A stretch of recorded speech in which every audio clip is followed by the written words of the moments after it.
Budi membuka pintu gudang berasnya dengan hati yang gelisah. Udara di dalam terasa berat, dan debu beterbangan di sinar yang masuk dari celah kayu. Karung-karung beras yang baru datang dari pemasok terlihat biasa saja, tapi matanya menangkap sesuatu yang aneh. Beberapa karung sudah mulai berjamur. Padahal baru saja ia memeriksa semuanya.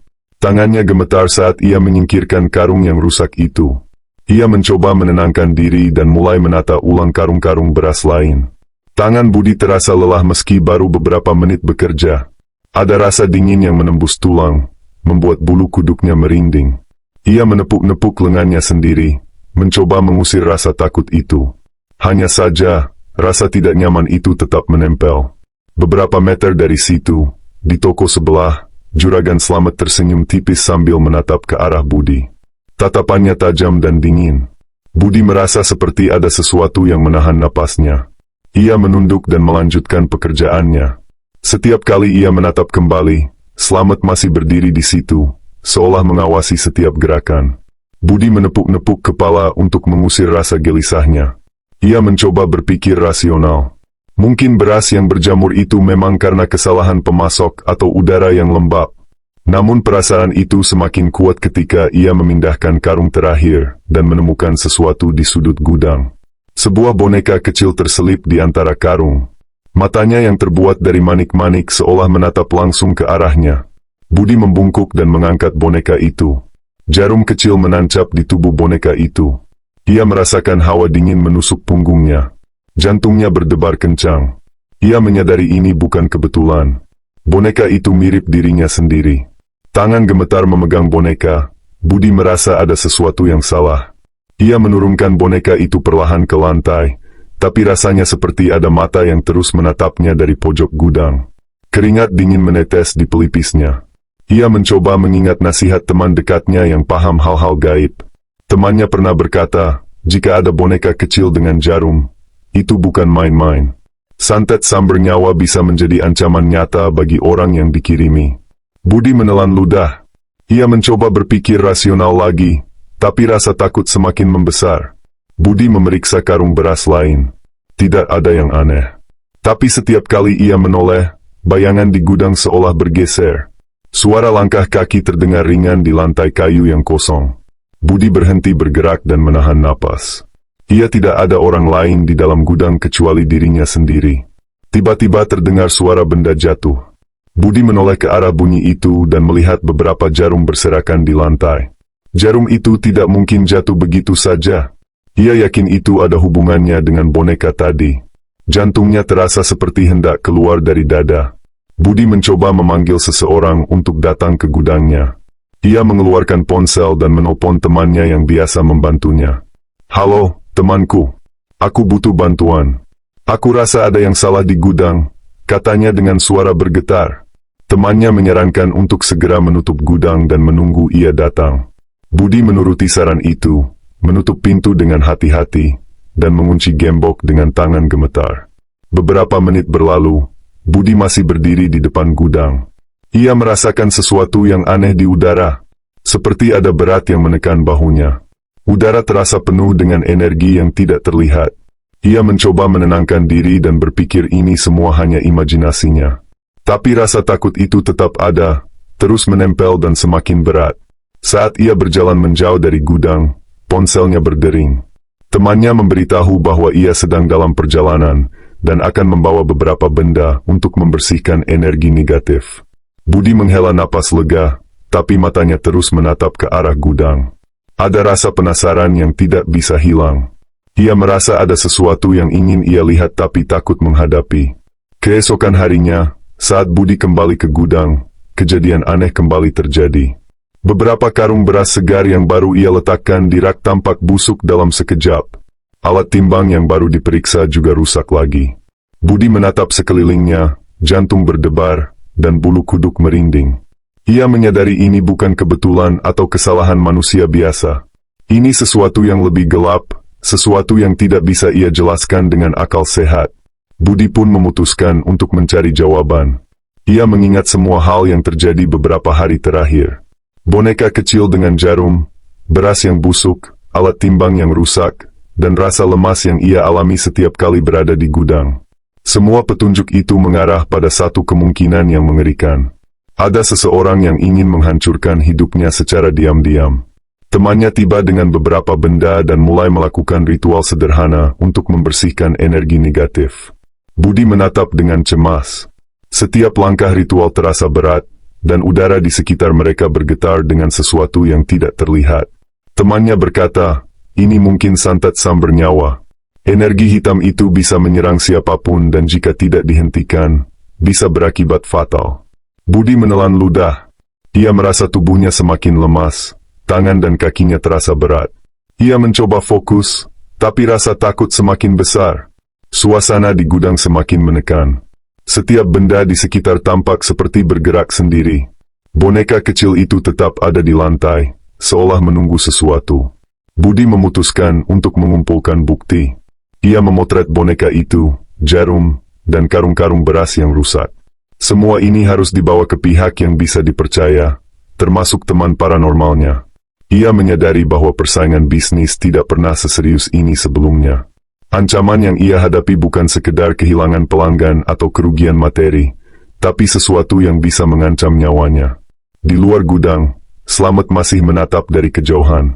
Tatapannya dingin dan puas. Budi merasakan amarah bercampur takut. Ia sadar bahwa menghadapi Slamet secara langsung bukan pilihan sekarang. Ia harus berhati-hati, mengumpulkan bukti, dan menyiapkan diri. Energi gelap itu bisa datang kapan saja, dan ia tidak ingin menjadi korban selanjutnya. Budi berdiri di depan gudang, menatap boneka kecil itu satu kali lagi. Ia merasakan hawa dingin yang menusuk tulang. Setiap detik terasa lama. Ia menelan ludah dan bersiap menghadapi hari-hari berikutnya yang mungkin lebih berat. Gudang itu tetap sunyi, tapi rasa takut tidak pernah hilang. Setiap bayangan, setiap langkah kaki yang terdengar, membuat jantungnya berdebar. Budi tahu bahwa perjalanan ini baru saja dimulai. Ancaman masih mengintai, dan siapapun yang mengirim energi hitam itu akan terus mencoba menghancurkannya. Ia harus kuat, berhati-hati, dan siap menghadapi sesuatu yang tidak pernah ia bayangkan sebelumnya. Gudang beras itu tidak lagi sekadar tempat bekerja. Itu menjadi medan pertempuran antara hidup dan mati, antara kegelapan dan keselamatan.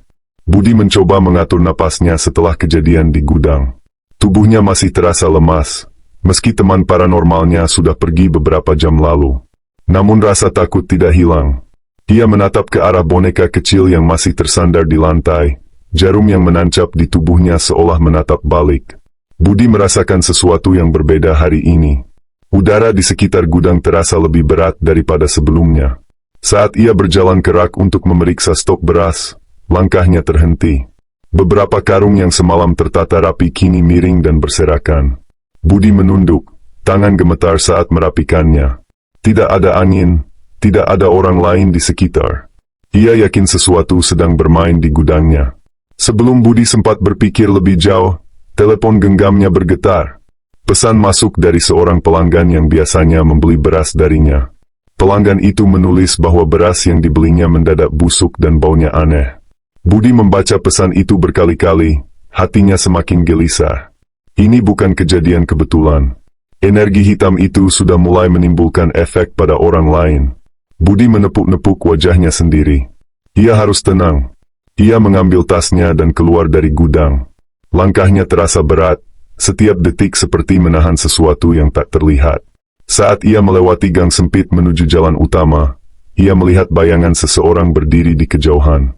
Budi menahan napas, tapi bayangan itu hilang begitu saja sebelum ia bisa mendekat. Budi tahu ini semakin serius. Ia memutuskan untuk mencari jawaban lebih dalam. Ia mengingat semua hal aneh yang terjadi.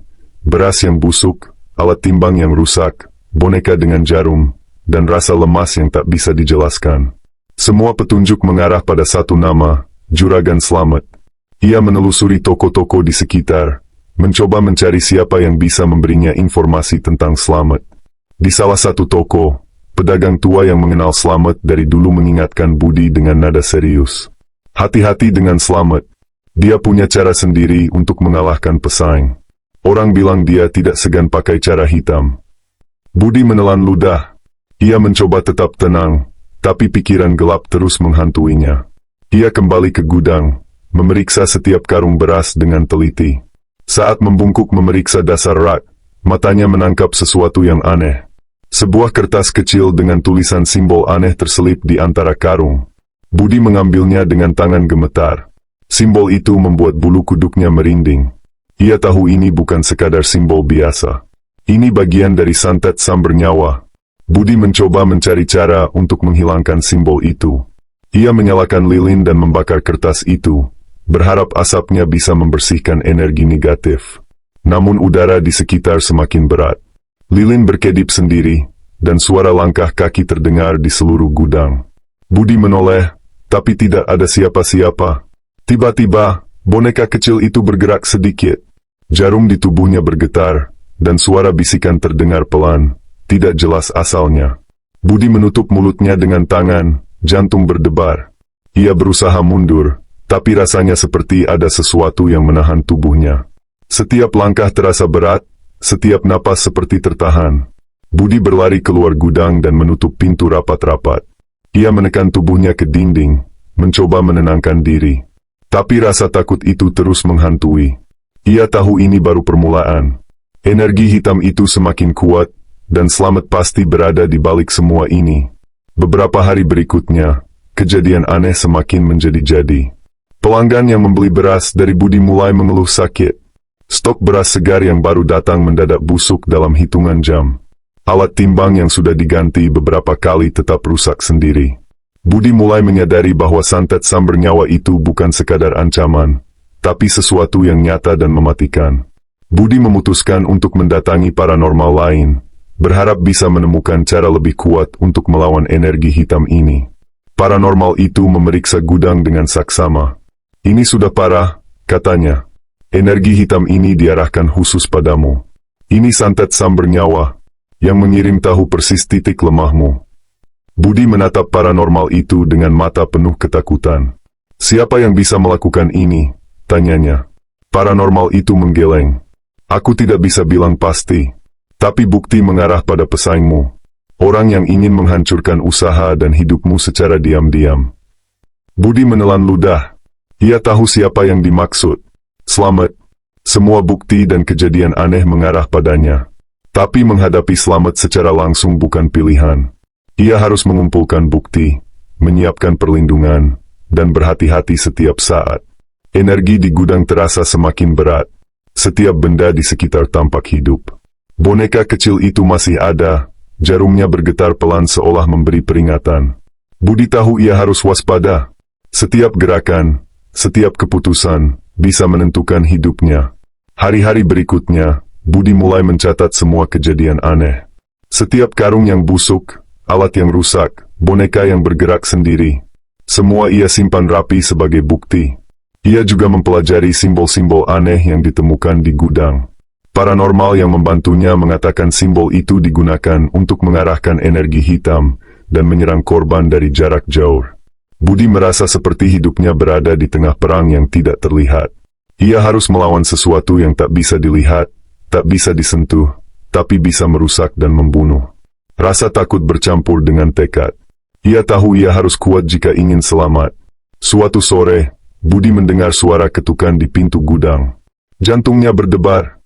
Ia menoleh perlahan, dan di depan pintu berdiri seorang kurir yang membawa paket tanpa alamat pengirim. Paket itu berisi boneka lain, mirip dirinya, dengan jarum yang lebih banyak. Budi menatap boneka itu, keringat dingin menetes. Ia tahu ini adalah peringatan langsung. Energi hitam itu semakin agresif. Budi menutup pintu dan menekan tubuhnya ke lantai. Rasa takut memuncak, tapi ia harus berpikir cepat. Ia harus menemukan cara untuk melawan dan mengungkap siapa yang mengirim santet ini. Boneka di tangannya bergetar perlahan, seperti menuntunnya untuk menemukan jalan keluar. Budi sadar bahwa perjalanan ini tidak akan mudah. Ancaman terus meningkat, dan siapapun yang mengirim energi hitam itu akan terus menyerangnya. Ia harus waspada, cerdik, dan kuat. Setiap langkah yang diambil bisa menyelamatkan hidupnya atau justru menjerumuskannya lebih dalam kegelapan. Budi duduk di lantai gudang, menatap boneka yang baru diterimanya. Jarum di tubuh boneka itu bergerak pelan, hampir seolah bernapas. Tubuhnya gemetar, Keringat dingin menetes dari pelipisnya. Ia mencoba menenangkan diri, tapi setiap detik yang berlalu terasa semakin menekan. Gudang yang sepi kini terasa penuh, seperti ada mata yang selalu mengawasinya dari sudut gelap. Setelah beberapa saat, Budi berdiri dan memeriksa seluruh karung beras. Beberapa sudah mulai berjamur kembali. Alat timbang yang baru saja diperbaiki juga rusak lagi. Ia menyadari, ini bukan kebetulan. Santet itu sudah bekerja dengan intensitas lebih tinggi. Energi hitamnya mengarah langsung ke tubuh dan usahanya. Budi mencoba menghubungi teman paranormalnya. Ia bercerita tentang paket boneka baru dan kerusakan di gudang. Temannya menatap serius, wajahnya tegang. Ini sudah terlalu parah, Budi. Santet ini diarahkan padamu setiap saat. Kamu harus menjaga jarak dari orang yang ingin menghancurkanmu, tapi tetap berhati-hati. Ini bisa menyerang kapan saja. Budi mengangguk, meski hatinya masih diliputi ketakutan.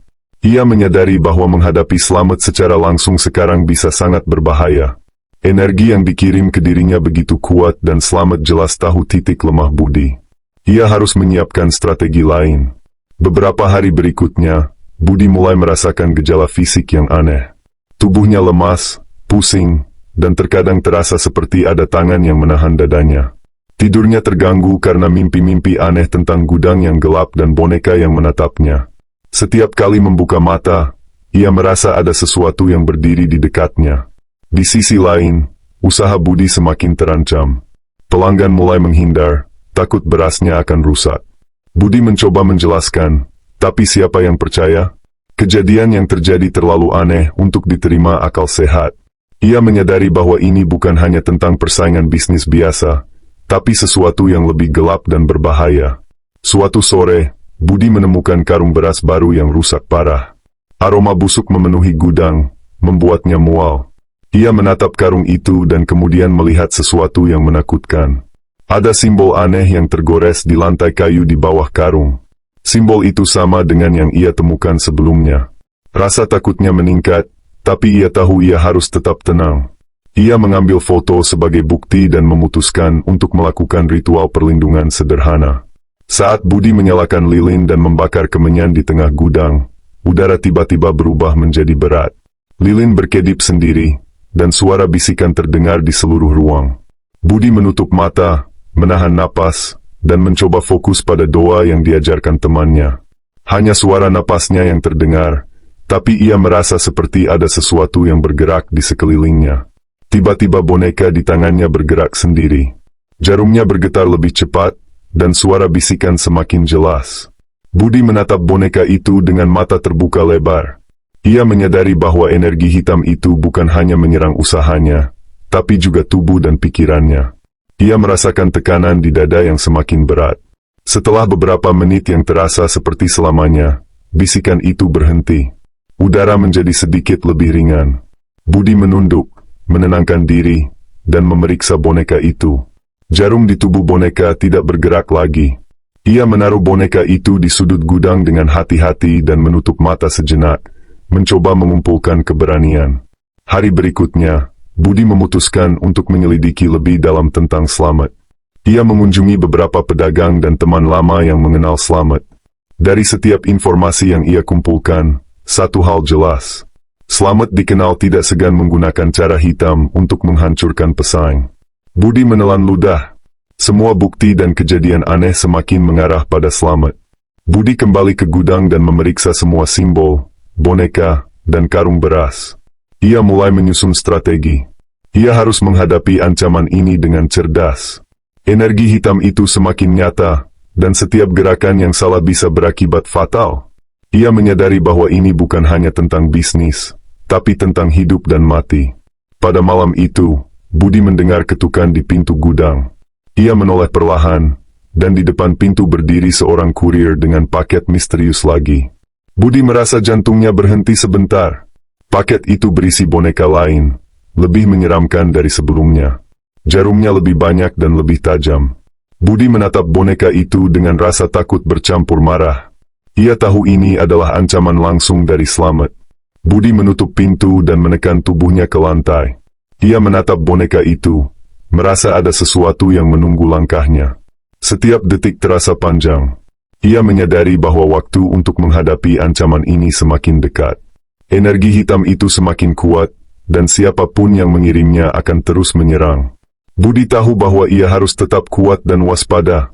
Ia harus mengumpulkan semua bukti, mempelajari simbol, dan mencari cara untuk melawan energi hitam itu. Perjalanan ini tidak akan mudah. Setiap langkah yang diambil bisa menyelamatkan hidupnya atau justru menjerumuskannya lebih dalam kegelapan yang tidak terlihat. Budi bangun dari tempat tidurnya dengan tubuh yang lemas. Seluruh otot terasa berat, seolah ada beban tak terlihat menekan dirinya. Ia mencoba bangun, tapi kepala terasa berputar. Napasnya tersengal-sengal, dan tangan gemetar saat mencoba meraih segelas air di meja. Perasaan takut yang terus menempel membuat jantungnya berdebar kencang. Ia menatap boneka yang diletakkan di pojok gudang malam sebelumnya. Jarum-jarum di tubuhnya tampak menonjol lebih tajam dari biasanya. Budi menelan ludah. Rasa dingin menjalar dari punggung ke seluruh tubuhnya. Ia menyadari bahwa santet sam bernyawa itu mulai bekerja secara nyata pada fisiknya. Ini bukan sekadar simbol atau boneka, tapi energi hitam yang menyerang langsung ke tubuhnya. Setelah mencoba menenangkan diri, Budi memutuskan untuk pergi ke gudang. Ia tahu ia harus menghadapi kenyataan ini. Setiap langkah terasa berat. Udara di sekitar gudang terasa panas dan penuh tekanan, seperti menekan seluruh tubuhnya. Begitu memasuki gudang, matanya langsung tertuju pada boneka di pojok. Jarumnya bergetar cepat, seolah hidup. Budi menarik napas dalam-dalam. Ia mulai memeriksa karung beras yang rusak. Beberapa beras sudah berjamur kembali. Alat timbang yang baru diperbaiki kini tidak berfungsi. Budi merasakan hawa dingin menyusup ke tulang punggungnya. Ia menutup mata sejenak, mencoba mengumpulkan keberanian. Energi yang mengelilinginya semakin intens. Tiba-tiba terdengar suara langkah kaki di lantai kayu. Budi menoleh, tapi gudang kosong. Jantungnya berdebar kencang. Udara terasa bergerak, seolah ada sesuatu yang lewat dekat tubuhnya. Ia merasakan tangan tak terlihat menahan dadanya sebentar. Napasnya terhenti sesaat. Ia menunduk, menekan tubuhnya ke lantai, mencoba tetap tenang. Beberapa menit berlalu. Suara itu hilang, tapi rasa takut tetap menempel. Budi tahu ini adalah efek santet. Energi hitam itu menyerang secara langsung, bukan hanya melalui boneka. Tubuhnya lemah, pikirannya sulit berkonsentrasi, dan rasa panik terus datang. Ia menatap boneka dengan mata terbuka lebar. Jarumnya bergetar dan suara bisikan terdengar samar, tapi cukup jelas untuk membuat bulu kuduknya merinding. Budi mencoba menyalakan lilin dan kemenyan. Asap kemenyan memenuhi udara, tapi efeknya hanya sebentar. Energi hitam itu tetap ada, lebih kuat dari sebelumnya. Ia menyadari bahwa ini bukan hanya tentang gudang atau bisnis, tapi hidupnya benar-benar terancam. Ia harus bertindak cepat. Keesokan harinya, Budi mulai mencatat semua kejadian aneh. Setiap karung yang busuk, alat yang rusak, boneka yang bergerak sendiri, dan rasa lemas yang dirasakannya. Ia menyimpan semua bukti secara rapi, memotret simbol, dan merekam video boneka yang bergerak sendiri. Ini semua untuk membuktikan ancaman yang sedang dihadapinya. Budi juga menelusuri jejak Slamet lebih jauh. Ia menemui beberapa pedagang yang pernah berurusan dengan Slamet. Dari cerita mereka, Slamet dikenal tidak segan menggunakan cara hitam untuk menghancurkan pesaing. Budi menelan ludah. Semua bukti dan kejadian aneh semakin mengarah pada Slamet. Ia tahu harus hati-hati. Beberapa hari kemudian, serangan santet semakin nyata. Tubuh Budi tiba-tiba terasa panas dan dingin bergantian.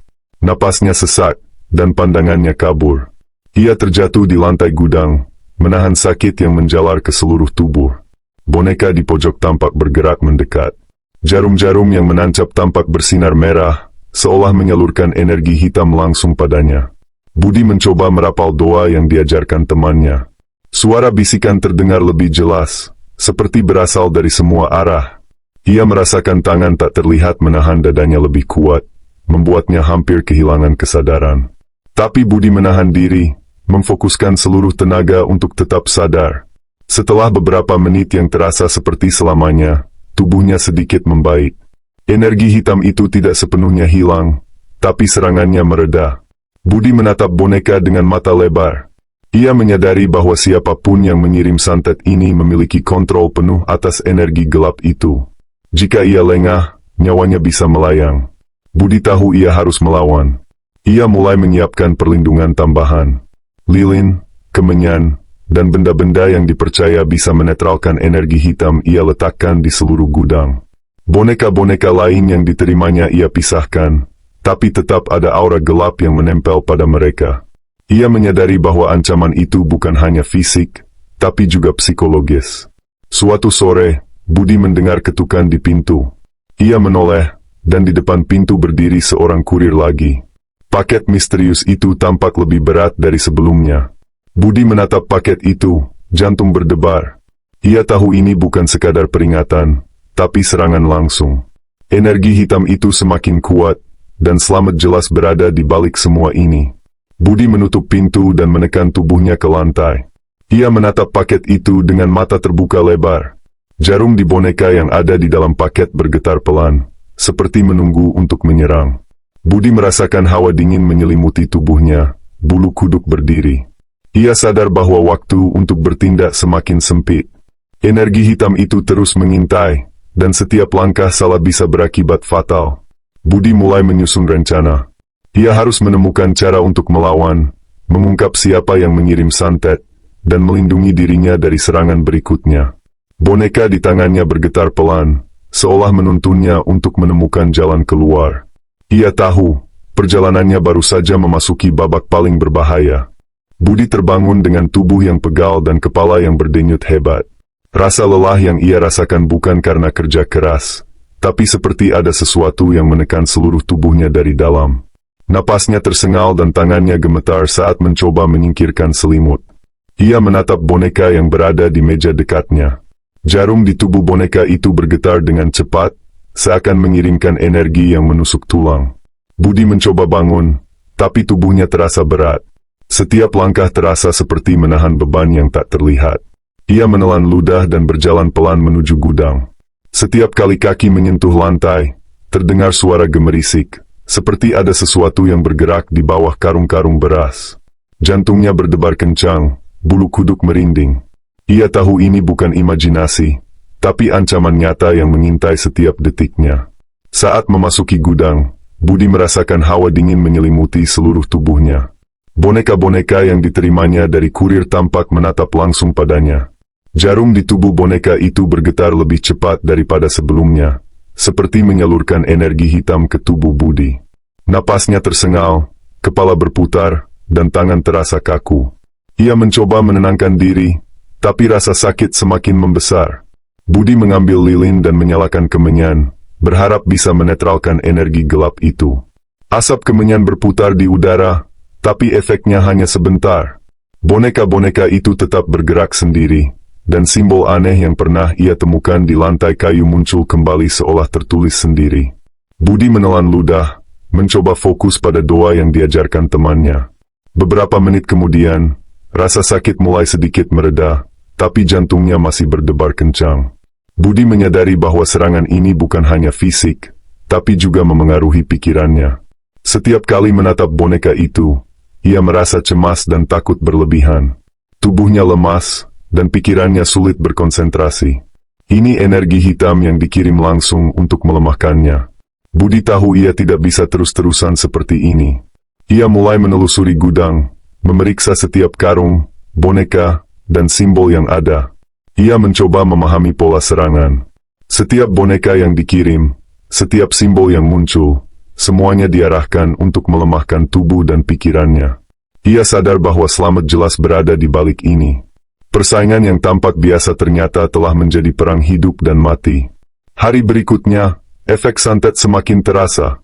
Budi mendadak jatuh saat memeriksa alat timbang yang rusak. Napasnya tersengal, tubuhnya gemetar hebat. Ia merasakan tekanan berat di dadanya, seolah ada tangan tak terlihat menekannya. Ia berteriak pelan, mencoba melawan rasa sakit itu, tapi tubuhnya seolah tidak mau mendengarkan. Setelah beberapa menit, tekanan itu mereda, tapi tubuhnya masih lemah. Ia menatap boneka yang ada di lantai. Jarum di tubuhnya bergerak sendiri, bergetar perlahan, mengirim hawa dingin yang menusuk ke seluruh tulang. Budi menelan ludah, hatinya takut, tapi ia tahu ia harus kuat. Ini bukan hanya tentang bisnis lagi, tapi nyawanya. Budi memutuskan untuk mengumpulkan semua bukti. Ia memotret boneka-boneka, simbol yang muncul di lantai, dan karung beras yang rusak. Semua ini ia simpan sebagai bukti untuk menghadapi ancaman yang tidak terlihat ini. Ia tahu, serangan berikutnya bisa lebih brutal, dan ia harus siap. Beberapa hari kemudian, Budi menemukan boneka baru di depan pintu gudang. Paket itu lebih berat, dan jarum di boneka lebih banyak. Ia menatap boneka itu, keringat dingin menetes, bulu kuduk berdiri. Ia tahu ini peringatan langsung dari Slamet. Energi hitam itu semakin agresif dan semakin sulit diatasi. Budi menutup pintu, menekan tubuhnya ke lantai, dan mencoba fokus pada doa yang diajarkan temannya. Ia merasakan hawa dingin yang menusuk dari ujung kaki hingga kepala. Setiap detik terasa lama, dan bisikan pelan terdengar di seluruh gudang. Boneka bergerak sendiri, jarum bersinar merah, dan Budi merasakan tekanan yang lebih kuat dari sebelumnya. Setelah beberapa saat, hawa itu sedikit mereda. Budi menatap boneka dengan mata terbuka lebar. Ia sadar, siapapun yang mengirim santet ini memiliki kendali penuh atas energi gelap itu. Jika ia lengah, nyawanya bisa melayang. Ia menyadari bahwa menghadapi Slamet secara langsung mungkin tidak bisa ditunda lagi. Budi mulai menyusun strategi. Ia harus menghadapi ancaman ini dengan cerdas, mengumpulkan semua bukti, dan menyiapkan perlindungan maksimal. Boneka di tangannya bergetar pelan, seolah menuntunnya untuk menemukan cara melawan. Ia tahu, perjalanannya akan memasuki babak paling berbahaya, dan setiap langkah salah bisa berakibat fatal. Energi hitam itu semakin nyata, dan tubuhnya semakin terasa lemah. Budi menatap gudang, menatap boneka-boneka, dan menelan ludah. Ia sadar, ini bukan sekadar persaingan bisnis. Ini adalah perang hidup dan mati yang tidak terlihat, dan siapapun yang mengirim energi hitam itu akan terus menyerangnya. Budi tahu bahwa untuk selamat, ia harus tetap waspada, cerdik, dan kuat. Setiap gerakan yang ia lakukan harus diperhitungkan. Setiap detik bisa menjadi perbedaan antara selamat atau menjadi korban berikutnya. Ia menatap boneka di tangannya, menatap simbol aneh di lantai, dan merasakan hawa dingin yang menekan seluruh tubuhnya. Perjuangan ini baru akan semakin berat. Budi terbangun dengan tubuh yang panas dingin bergantian. Seluruh otot terasa kaku dan lemas, kepala berdenyut hebat. Napasnya tersengal saat mencoba bangkit. Ia menatap boneka di lantai dekat rak beras. Jarum di tubuh boneka itu kini bersinar merah seperti menyalurkan energi langsung ke dirinya. Budi menelan ludah, tubuhnya gemetar hebat. Ia tahu serangan santet semakin memuncak. Begitu memasuki gudang, hawa dingin menusuk dari lantai hingga kepala. Boneka-boneka yang diterimanya dari kurir tampak bergerak sendiri. Setiap gerakan mereka membuat jantung Budi berdebar kencang. Napasnya tersengal, dan tangan terasa kaku. Ia mencoba menenangkan diri, menyalakan lilin dan kemenyan, tetapi efeknya hanya sebentar. Energi hitam itu tetap menekan tubuh dan pikirannya. Budi merasakan tekanan di dada semakin berat. Rasanya seperti ada tangan tak terlihat menekan dirinya ke lantai. Ia jatuh terduduk, menahan rasa sakit yang menyebar ke seluruh tubuh. Suara bisikan terdengar di sekelilingnya, samar namun cukup jelas untuk membuat bulu kuduknya merinding. Ia menutup mata, mencoba mengumpulkan keberanian, fokus pada doa yang diajarkan temannya. Beberapa menit berlalu, tekanan sedikit berkurang. Budi membuka mata dan melihat boneka di lantai seolah menatapnya langsung. Jarum di tubuh boneka bergetar pelan, tapi Budi tahu ini hanya jeda sementara. Serangan berikutnya pasti akan lebih brutal. Ia tahu, energi hitam itu diarahkan dengan sengaja untuk melemahkan tubuh dan pikirannya, dan Slamet pasti di balik semua ini. Budi memutuskan untuk mengumpulkan semua bukti. Ia memotret boneka, simbol aneh di lantai, karung beras yang rusak, dan alat timbang yang rusak sendiri. Semua ia simpan rapi. Ia tahu bukti ini akan sangat penting saat ia harus menghadapi Slamet secara langsung. Energi hitam ini bukan hanya mengancam usahanya, tapi nyawanya. Hari berikutnya, tubuh Budi semakin lemah. Napasnya tersengal, kepala berputar, dan setiap gerakan terasa berat. Boneka yang dikirim terakhir bergerak sendiri, jarum bersinar merah terang. Budi menatap boneka itu, bulu kuduk berdiri, dan rasa takut bercampur marah. Ia tahu ini adalah ancaman langsung dari Slamet. Budi mencoba menenangkan diri, menyalakan lilin dan kemenyan lagi, dan membakar beberapa kertas dengan simbol yang pernah ditemukannya. Udara berputar, lilin berkedip sendiri, dan suara bisikan terdengar semakin jelas. Ia merasakan tangan tak terlihat menekan dadanya lebih keras. Napasnya tersengal, kepala berputar, dan tubuh terasa lemah. Setelah beberapa saat, tekanan berkurang, tapi tubuhnya masih lemah. Budi menatap boneka-boneka itu dengan mata lebar. Ia sadar bahwa energi hitam ini dikirim secara sengaja dan sistematis. Siapapun yang mengirimnya memiliki kontrol penuh atas serangan ini. Jika ia lengah, nyawanya bisa melayang. Budi tahu ia tidak bisa terus menunggu. Ia mulai menyiapkan strategi menghadapi Slamet. Ia harus mengumpulkan bukti, memperkuat perlindungan, dan mempersiapkan diri untuk konfrontasi yang tak bisa dihindari. Boneka di tangannya bergetar pelan, seperti menuntunnya untuk menemukan cara melawan energi hitam. Beberapa hari berikutnya, Budi mendapati boneka baru di depan pintu gudang. Paket itu lebih berat, jarumnya lebih banyak dan lebih tajam. Budi menatap paket itu, keringat dingin menetes, bulu kuduk berdiri. Ia tahu ini bukan sekadar peringatan. Energi hitam itu semakin agresif dan sulit diatasi. Slamet jelas mengirim serangan langsung. Budi menutup pintu, menekan tubuhnya ke lantai, dan mulai fokus pada doa perlindungan yang diajarkan temannya. Suara bisikan terdengar di seluruh gudang, lilin berkedip sendiri, dan hawa dingin menusuk tulang. Setiap detik terasa panjang, dan setiap gerakan boneka seolah menuntun Budi untuk mengambil keputusan penting. Budi sadar, ini bukan lagi tentang usaha atau uang. Ini tentang hidup dan mati. Ancaman ini nyata, fisik maupun psikologis. Ia harus cerdik, waspada, dan kuat. Setiap langkah yang salah bisa berakibat fatal. Ia menatap boneka di tangannya, simbol di lantai, dan merasakan hawa dingin yang menekan seluruh tubuhnya. Perjuangan ini akan memasuki babak paling kritis. Budi mulai menyusun rencana menghadapi Slamet. Ia harus menyiapkan bukti, memperkuat perlindungan, dan mempersiapkan diri secara fisik dan mental. Energi hitam itu semakin nyata, dan setiap detik berarti dalam mempertahankan hidupnya. Ia tahu, konfrontasi dengan Slamet akan segera terjadi, dan ia harus siap menghadapi ancaman yang lebih brutal dari sebelumnya. Budi terbangun dengan tubuh yang lemas dan kepala berdenyut kencang. Napasnya tersengal, dan tangannya gemetar saat mencoba menyingkirkan selimut. Setiap gerakan terasa berat, seolah seluruh otot menolak bekerja. Ia menatap boneka yang ada di lantai dekat rak beras. Jarum di tubuh boneka itu kini bersinar merah terang, dan hawa dingin menusuk seluruh tulang. Budi menelan ludah, sadar bahwa serangan santet telah mencapai puncak. Begitu memasuki gudang, Budi merasakan tekanan yang lebih intens dari sebelumnya. Boneka-boneka yang diterimanya bergerak sendiri, jarum bergetar cepat, dan udara terasa panas dingin bergantian. Setiap langkahnya terasa berat, dan napasnya tersengal.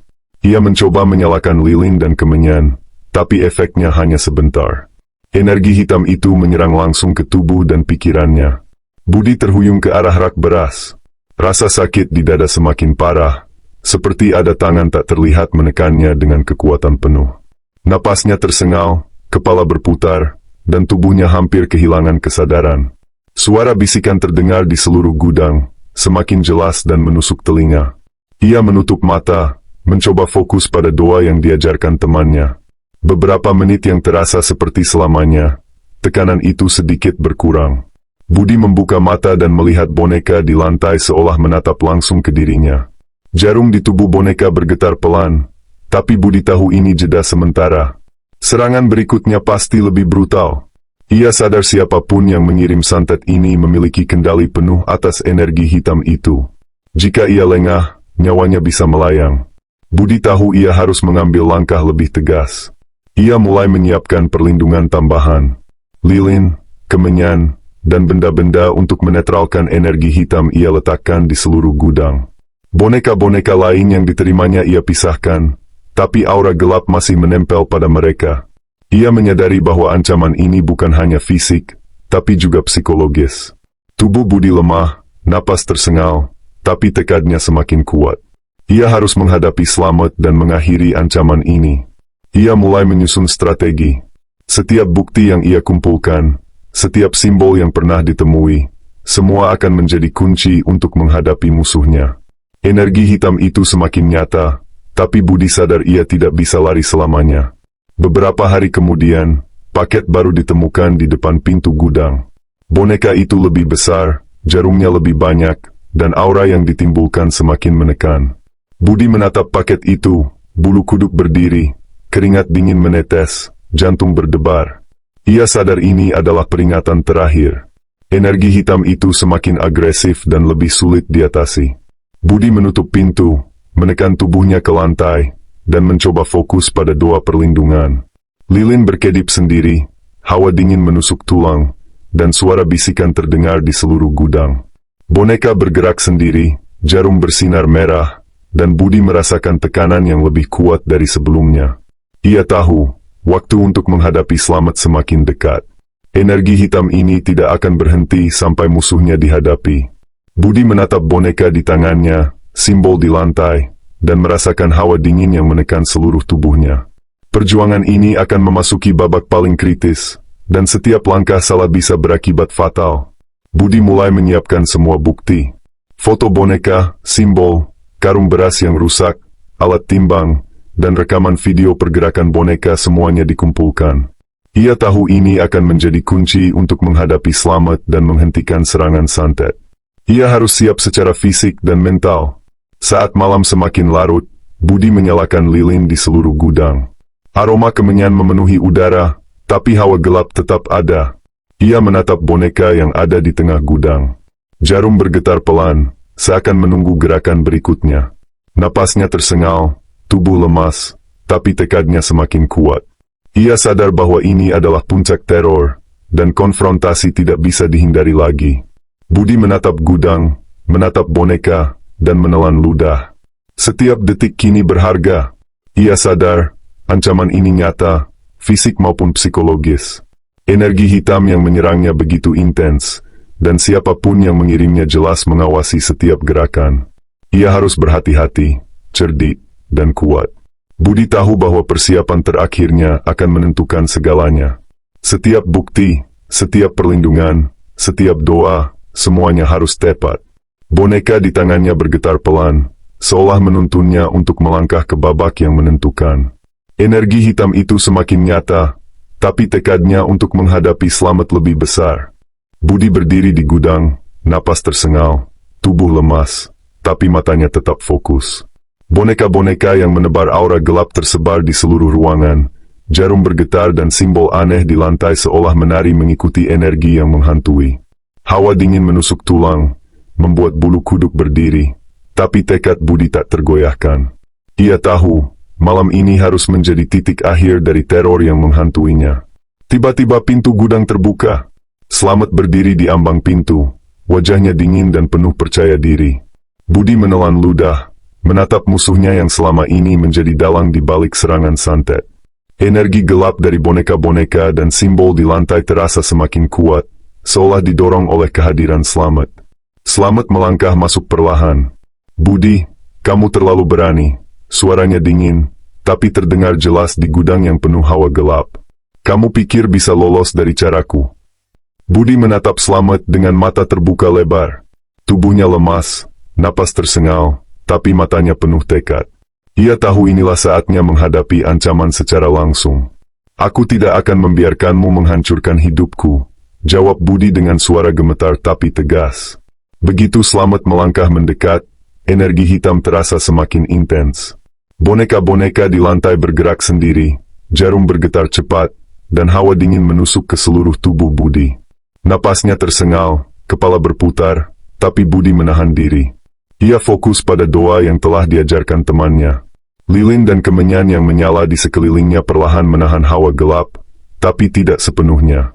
Slamet tersenyum tipis, wajahnya dingin. Ia mengambil selembar kertas dari saku, simbol aneh yang sama dengan yang ada di gudang. "Ini semua untuk membuatmu lemah, Budi. Sekarang rasakan sendiri," katanya sambil melambaikan kertas itu ke arah Budi. Begitu simbol itu mengarah ke Budi, tubuhnya terasa terbakar dari dalam. Napasnya tersengal, kepala berputar, dan tekanan di dadanya membuatnya hampir terjatuh. Boneka-boneka bergerak semakin agresif. Jarum bergetar seperti menyalurkan energi hitam selamat ke tubuh Budi. Suara bisikan terdengar di telinga, membuat jantungnya seakan berhenti sesaat. Budi menahan diri, berlutut sejenak, dan fokus pada doa perlindungan. Lilin dan Kemenyan membantu menahan sebagian energi, tapi serangan masih terasa menekan. Ia menatap boneka-boneka itu, simbol di lantai, dan seluruh tubuhnya gemetar hebat. Tapi di matanya muncul tekad yang tak tergoyahkan. Ia harus melawan sampai titik akhir. Slamet maju lebih dekat, dan energi yang ia keluarkan semakin intens. Budi merasakan tangan tak terlihat menahan seluruh tubuhnya. Napas tersengal, pandangan kabur, dan kepala terasa berat. Tapi Budi tetap fokus, merapal doa, dan mengingat semua bukti yang telah ia kumpulkan. Ini akan menjadi senjata terakhir untuk menghadapi Slamet. Dengan sisa tenaga yang ada, Budi menggerakkan boneka-boneka tertentu ke tengah gudang, menumpuk simbol-simbol yang ia bakar dan lilin yang ia letakkan. Energi gelap yang ditimbulkan boneka-boneka itu bertemu dengan perlindungan yang ia buat. Terjadi pertarungan energi yang terlihat jelas di udara. Lilin berkedip liar, hawa dingin dan panas bergantian menyerang, dan suara bisikan terdengar makin keras, menusuk telinga. Slamet mundur sedikit, wajahnya tegang. "Apa ini? Bagaimana bisa?" serunya. Energi yang ia kirim ke Budi mulai terhalang. Perlindungan yang Budi siapkan mulai menahan serangan santet. Napasnya tersengal, tubuh lemas, tapi matanya menatap Slamet dengan keberanian. Ia tahu ini adalah momen yang menentukan. Beberapa menit terasa seperti selamanya. Boneka-boneka di gudang bergerak liar, jarum bersinar merah, simbol-simbol seolah menari di lantai, tapi Budi tetap fokus pada doa dan perlindungan yang ia buat. Energi gelap mulai melemah, dan Slamet terlihat kewalahan. Tekanan di dada Budi perlahan berkurang, meski tubuhnya masih gemetar. Akhirnya, Slamet menatap Budi dengan wajah dingin, tapi ada rasa takut di matanya. "Ini belum berakhir, Budi," katanya sambil mundur keluar gudang, membawa simbol dan boneka yang ia bawa. Pintu tertutup rapat di belakangnya, tapi hawa gelap yang ia tinggalkan perlahan memudar karena perlindungan Budi masih aktif. Budi terjatuh ke lantai, tubuh lemas, napas tersengal, tapi matanya bersinar dengan kemenangan. Energi hitam yang menyerangnya sudah mereda. Boneka-boneka yang tersisa diam, simbol di lantai mulai memudar, dan hawa dingin perlahan hilang. Ia tahu malam ini adalah puncak teror, dan ia berhasil melewatinya. Budi duduk di lantai gudang, menepuk wajahnya, mencoba menenangkan diri. Tubuhnya lemas, kepala sakit, tapi hati dan pikirannya tetap waspada. Ia sadar, ini bukan akhir sepenuhnya. Slamet mungkin akan mencoba lagi, tapi malam ini Budi berhasil menghadapi teror santet yang paling brutal dan menakutkan dalam hidupnya. Budi menatap gudang, boneka-boneka, dan simbol di lantai. Napasnya mulai normal, tubuhnya perlahan pulih, tapi matanya tetap waspada. Ia tahu, energi hitam itu nyata, musuhnya nyata, dan perjuangan untuk mempertahankan hidup dan usahanya baru saja memasuki babak baru. Budi duduk di lantai gudang, tubuhnya masih lemas dan napas tersengal, tapi matanya tetap waspada. Boneka-boneka yang semula bergerak liar kini diam, jarum-jarum yang bersinar merah mulai redup. Simbol-simbol aneh di lantai perlahan memudar, dan hawa dingin yang menusuk tulang mulai hilang. Namun, suasana masih terasa tegang. Setiap sudut gudang seolah menyimpan rahasia gelap yang belum sepenuhnya hilang. Ia menatap sekeliling, memperhatikan semua bukti yang telah ia kumpulkan. Foto boneka, simbol di lantai, karung beras yang rusak, alat timbang yang tak berfungsi, dan rekaman video yang menunjukkan gerakan boneka-boneka itu sendiri. Semua bukti itu kini berada di tangannya, menjadi pengingat nyata akan ancaman yang telah ia hadapi. Budi menarik napas panjang, mencoba menenangkan pikirannya, tapi adrenalin dan rasa takut masih mengalir deras. Di luar, hujan turun pelan, menambah nuansa sunyi dan menyeramkan. Gudang yang sebelumnya dipenuhi hawa gelap kini tampak sepi, tapi Budi tahu, efek santet tidak hilang begitu saja. Energi hitam bisa datang lagi kapan saja. Ia menatap boneka di pojok, merasakan hawa yang masih tersisa. Jarum di tubuhnya bergetar pelan, seolah mengingatkan bahwa bahaya bisa kembali. Budi berdiri perlahan, tubuhnya masih gemetar. Ia membersihkan gudang, menata kembali karung beras yang rusak, dan menyalakan lilin serta kemenyan sebagai perlindungan tambahan. Suasana masih menegangkan, tapi ia merasa sedikit lebih aman. Matanya menatap lurus ke arah pintu gudang, menyadari bahwa musuhnya, Slamet, mungkin akan mencoba lagi, tapi malam ini ia berhasil bertahan. Saat Budi menatap boneka yang tersisa, sejenak ia merasakan hawa dingin yang bergerak di belakang tubuhnya. Napasnya tersengal, jantung berdebar kencang, tapi matanya tetap fokus. Boneka itu diam, simbol di lantai hampir hilang, dan udara kembali tenang. Namun, ketenangan itu terasa rapuh. Setiap detik terasa berharga, setiap gerakan bisa menimbulkan bahaya baru. Budi duduk kembali di lantai, menutup mata sejenak, dan merasakan tubuhnya yang lelah perlahan pulih. Ia menarik napas dalam, menenangkan diri, dan menatap semua bukti yang ada di hadapannya. Ia sadar, perjuangan melawan energi gelap dan santet ini belum sepenuhnya berakhir. Tapi malam ini, ia berhasil melewati teror yang paling menakutkan dalam hidupnya. Gudang yang sunyi kini hanya diisi suara hujan dan napas Budi sendiri. Lilin yang menyala memancarkan cahaya hangat, kemenyan memberikan aroma yang menenangkan, tapi suasana tetap menegangkan. Boneka-boneka diam, simbol hampir hilang, dan hawa gelap perlahan memudar. Budi menatap sekeliling, tahu bahwa malam ini menjadi saksi puncak teror yang telah ia alami.